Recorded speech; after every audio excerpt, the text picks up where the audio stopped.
Polda Sulut kembali menyita barang bukti emas 18 kg dari Lilis Suryani CS usai dikembalikan. Berdasarkan putusan Pengadilan Negeri Manado, tim kuasa hukum Lilis Suryani Damis mengambil upaya hukum baru.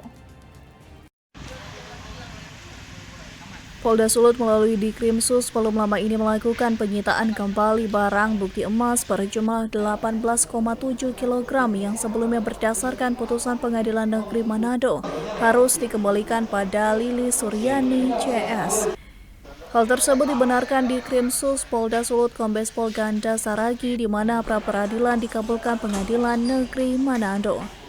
Namun dijelaskan Ganda pra-peradilan tidak menghilangkan tindakan pidananya.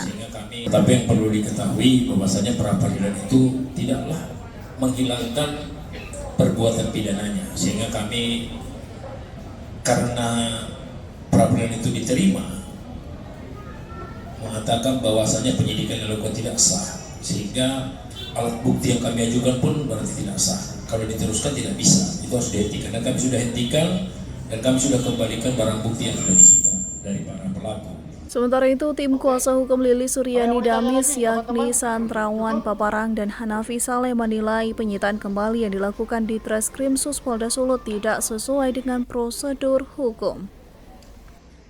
Santrawan juga menegaskan bahwa pihaknya akan mengambil upaya hukum baru dan melaporkan kasus tersebut ke Mabes Polri.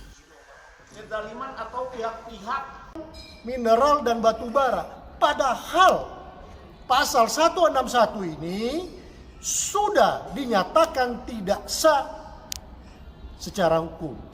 Menghentikan penyidikannya.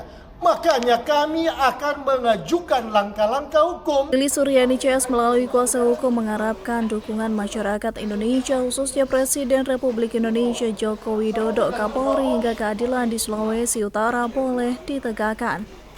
Brian Umbo melaporkan untuk Kawan Wa TV.